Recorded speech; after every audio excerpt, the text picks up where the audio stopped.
મહત્વપૂર્ણ સમાચાર વ્યાયામ શિક્ષકોની ભરતીને લઈને મહત્વના સમાચાર મળ્યા છે। મુખ્યમંત્રી ભૂપેન્દ્ર પટેલે વ્યાયામ શિક્ષકોની ભરતી માટે કમિટીની રચના કરી છે। વ્યાયામ શિક્ષકોના આંદોલન સમયે સીએમએ કમિટી બનાવવા માટે આશ્વાસન આપ્યું હતું। પ્રાથમિક વિભાગના અગ્ર સચિવની અધ્યક્ષતામાં કમિટીની રચના કરાઈ। વ્યાયામ શિક્ષકોની ભરતી માટે 10 સભ્યોની કમિટીની રચના કરાઈ છે। ક્રીડા ભારતી અને રાષ્ટ્રીય શૈક્ષિક મહાસંઘના એક સભ્ય કમિટીમાં હશે।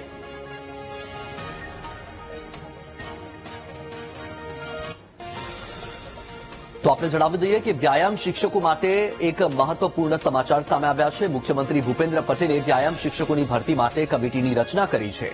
વ્યાયામ શિક્ષકોએ આંદોલન કર્યું હતું અને એ સમયે મુખ્યમંત્રીએ કમિટી બનાવવા માટેનું આશ્વાસન આપ્યું હતું, જે કમિટીની રચના કરવામાં આવી છે। પ્રાથમિક વિભાગના અગ્ર સચિવની અધ્યક્ષતામાં આ કમિટીની રચના કરાઈ છે।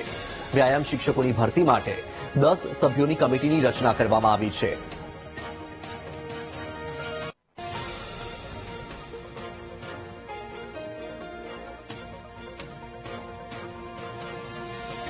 વધુ માહિતી સાથે સંવાદદાતા મેહુલ લાઈવ જોડાયા છે। લાઈવ મેહુલ, વ્યાયામ શિક્ષકોની ભરતી માટે કમિટીની રચના કરવામાં આવી છે। આ કમિટીમાં કોનો સમાવેશ કરવામાં આવ્યો છે, શું માહિતી?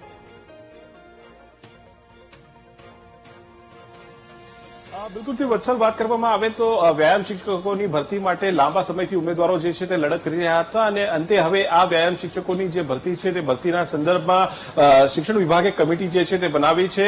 મુખ્યમંત્રી ભૂપેન્દ્ર પટેલે આ અગાઉ જે છે તે આશ્વાસન આપ્યું હતું કે સમગ્ર જે ભરતી પ્રક્રિયા છે તેના સંદર્ભમાં જે કમિટી જે છે તેની રચના કરવામાં આવશે। આજે આ કમિટી જે છે તેની રચના કરી દેવામાં આવી છે।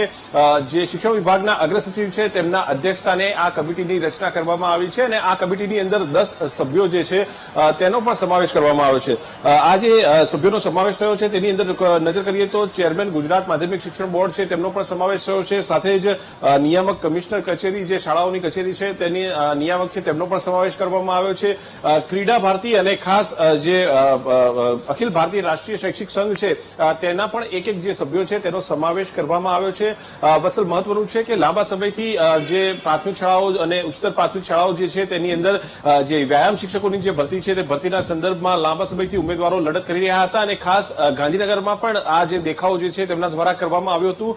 પરંતુ હવે આ જે ભરતી જે છે તેને નિયમબદ્ધ કરવા અને ખાસ જે છે તે ભરતી કઈ રીતે થઈ શકે છે, તેના નિયમો કઈ રીતે હોઈ શકે છે, કયા પ્રકારે આ સમગ્ર ભરતી પ્રક્રિયા જે છે તે હાથ ધરવામાં આવશે અને અત્યારે જે વર્તમાન ભરતી થઈ રહી છે તેના સિવાય આ જે ભરતી હશે વ્યાયામ શિક્ષકોની તે કઈ રીતે ઇમ્પ્લિમેન્ટ કરી શકાય છે, આ તમામ બાબતો ઉપર આ કમિટી જે છે તે પોતાના વિચારો રજૂ કરીને એક રિપોર્ટ તૈયાર કરશે અને જે રાજ્ય સરકારને સોંપવામાં આવશે।